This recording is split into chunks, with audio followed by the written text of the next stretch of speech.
I have now been to every Thameslink station in London. Now, a couple of weeks ago, we visited a bunch of stations in South London. And what I didn't realise on that day was that we had now done all of Southern's stations in London. And although we visited a bunch of Thameslink stations on the Sutton Loop, we hadn't done all of Thameslink stations as one was remaining.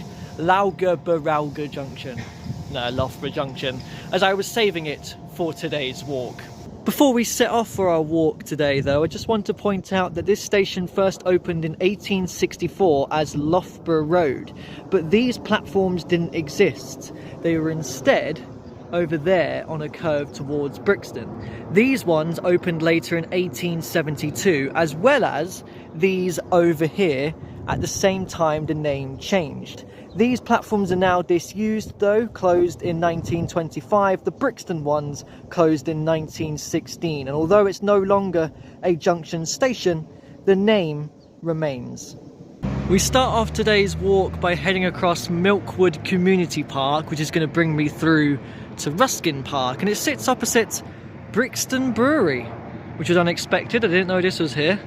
Now, Ruskin Park is much bigger than the little Milkwood Community Park I was just in, and it was the last location of a walk that I did back in December 2021, but I didn't come to this corner of the park, which was actually added later. I was going to walk along the bottom half of it before I noticed that you actually get a pretty good view of London from up here, including the London Eye and the Shard city buildings over there, so I'm glad I came up this way instead. Now, that walk started up at New Cross and I headed over Telegraph Hill for the first time, which also offers a great view of London.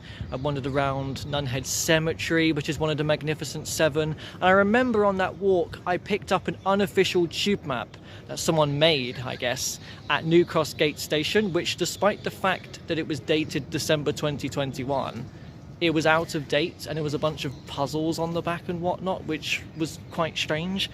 Now, when I ended that walk at Denmark Hill Station, which we were going to go and see in a moment, I didn't come to have a look at Maudsley and King College Hospitals, which are situated here.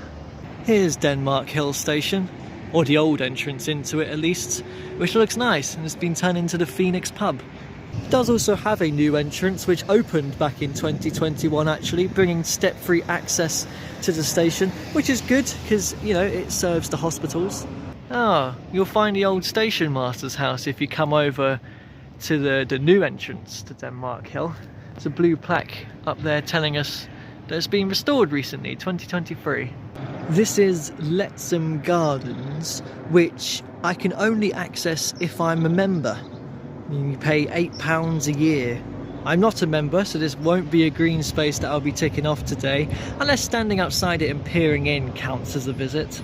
A park I can access though is the intriguingly named Dog Kennel Hill Open Space, which leads into Greendale Fields, which just loops around a Sainsbury's, which is here. And it's just occurred to me that I would have passed through here on that New Cross to Denmark Hill walk, just not specifically on this path. The Sainsbury's here is the terminus of the 42 bus route, and I mentioned when I was doing the Sutton Loop stations how I'm trying to get a photo of every bus route in London, even though I had the opportunity many years ago to do that when I rode all of the routes. So when I pass by a terminus now, I do try, if I can, to get a photo if it's a route I've not got one of. So making sure I get a 42 here. I actually distinctly remember crossing St Francis Park here to get from the Sainsbury's to the station. Now, East Dulwich Station, for the first 20 years of its life from 1868, was known as Champion Hill Station instead.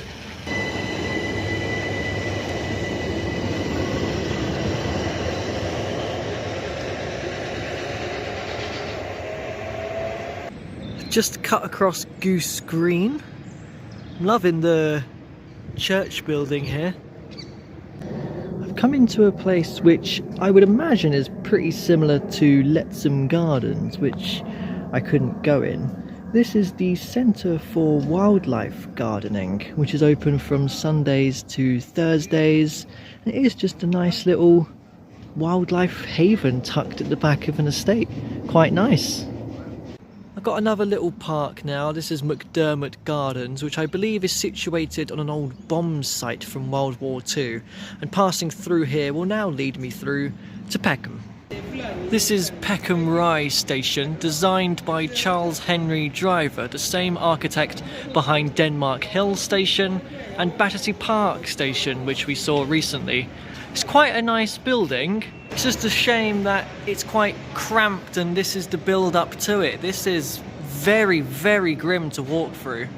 I've made it up to the part of the walk now which will probably be the title of today's video, and that is a disused canal, the Grand Surrey Canal, which came off of the Thames to Camberwell in 1810, and there was an arm to Peckham here in 1826, but it all closed by 1970. There's a great trail that you can take up from where Peckham Basin used to be to where the canal would have met the junction with the Camberwell arm in Burgess Park.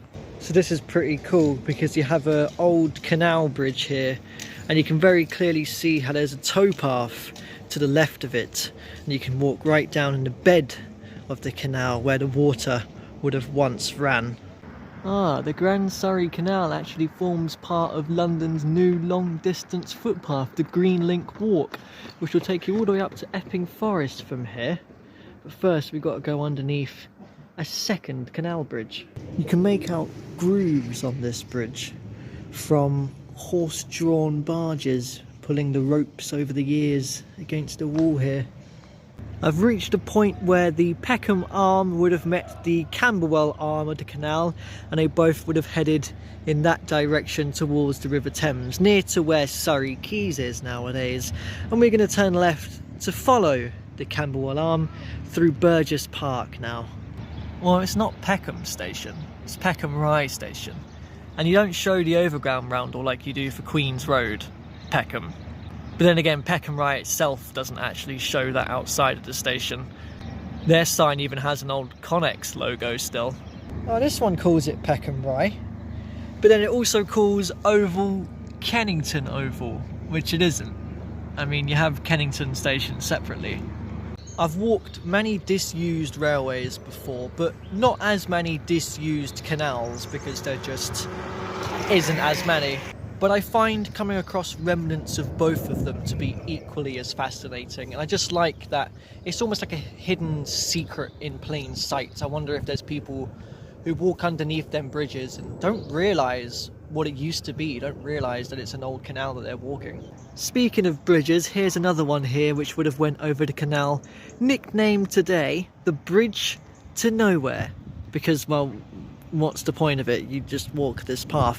But I like that it's still here. It looks like it's even been repainted and restored in recent years. It's just a nice remnant of what used to be here before. Oh, I can go up it.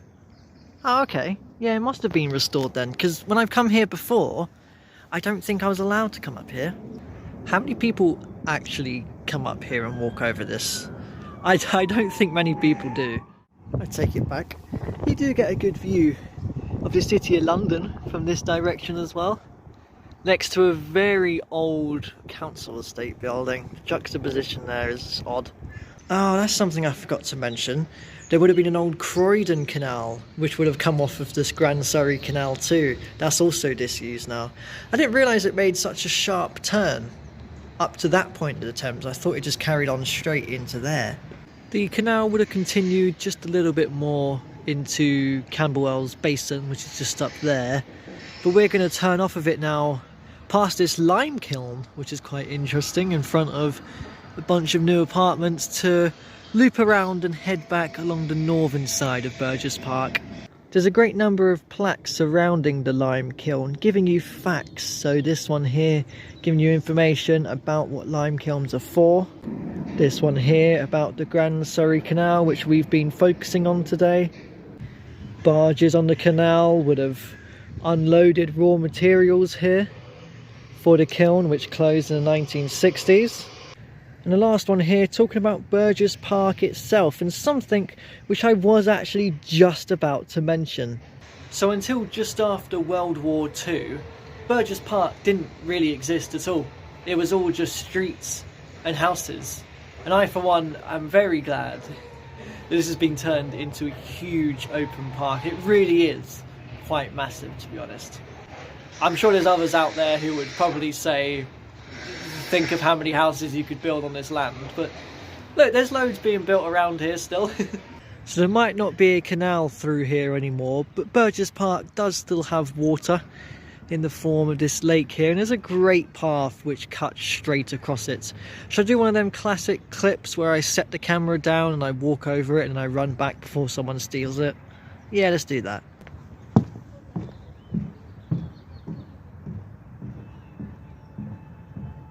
So this is the bit in the video which I usually cut out. I've left Burgess Park now. I've crossed over the Old Kent Road through the Avondale Square estate back there. I'm now in Patterson Park, which is another small one that's built on a World War II bomb site. And this gives me a great opportunity to talk about the Bakerloo line extension, or more specifically, the BL1 bus. Now, the Bakerloo line extension is something they've been talking about for years. Even back in the 1940s, they were so close to building one beyond Elephant and Castle to Camberwell. But now we're talking about a possible extension to Lewisham along the Old Kent Road.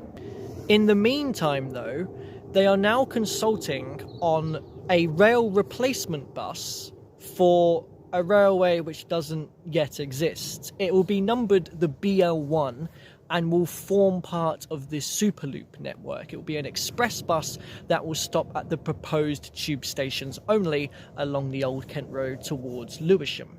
From Lewisham, the stops will be New Cross Gate, Old Kent Road and Burgess Park before it gets to Elephant and Castle. They have released a consultation, so if you want to give your own views on it, you can do.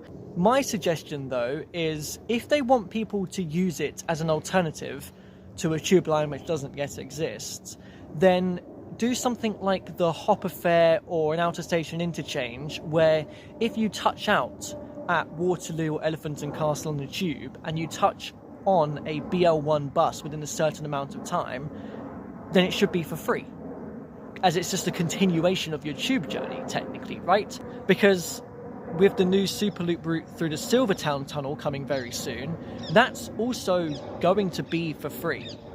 And the reason why they're going with the BL number rather than the SL number, like the other Superloops, is just because once the extension opens, if they do take the bus out of service, then it won't mess up the number sequence with the SL routes, so have it be numbered BL instead for Bakerloo. They're actually nicknamed it the Bakerloop bus, which I don't know if I like that name or not.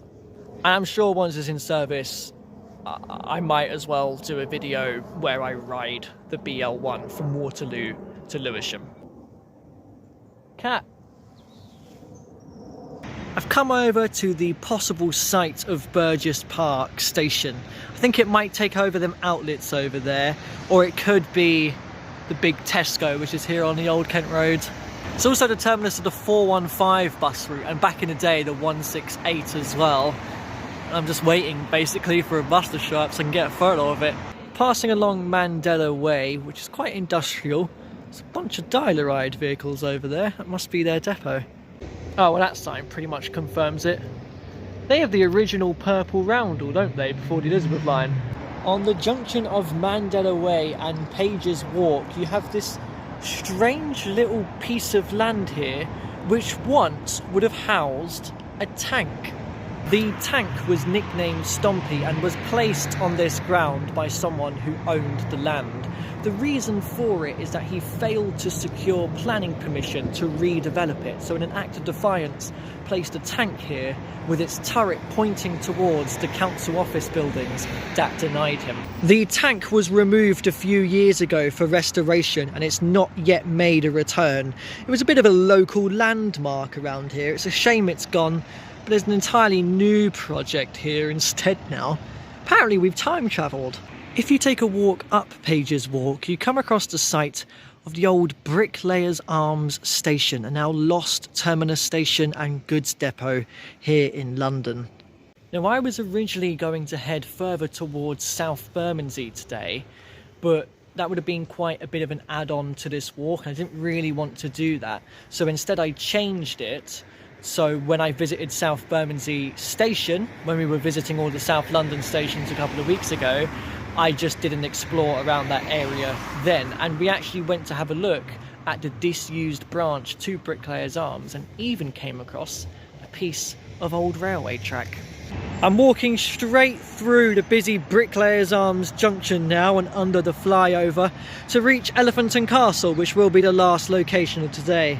Elephant and Castle has had a lot of redevelopment in recent years, including Castle Square here, which houses the infamous Elephant and Castle statue, which used to sit out front by the shopping centre, and when that closed, a lot of people mistakenly thought that it was gone for good, but no, it had just moved to the back of the Thameslink station here in Castle Square. The station itself actually has an old exit into the shopping centre, which I only went into once, and that was shortly before closure, and it did feel very run down, to be honest. This is the site of the old shopping centre. It's being completely redeveloped. This whole area might seem very unfamiliar if you've not been here in a few years. That building still remained the same though.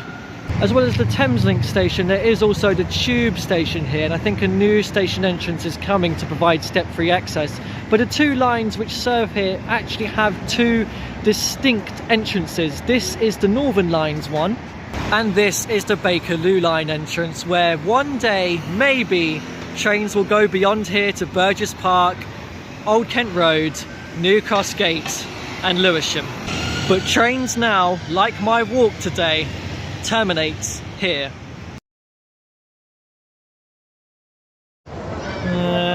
I don't know about that.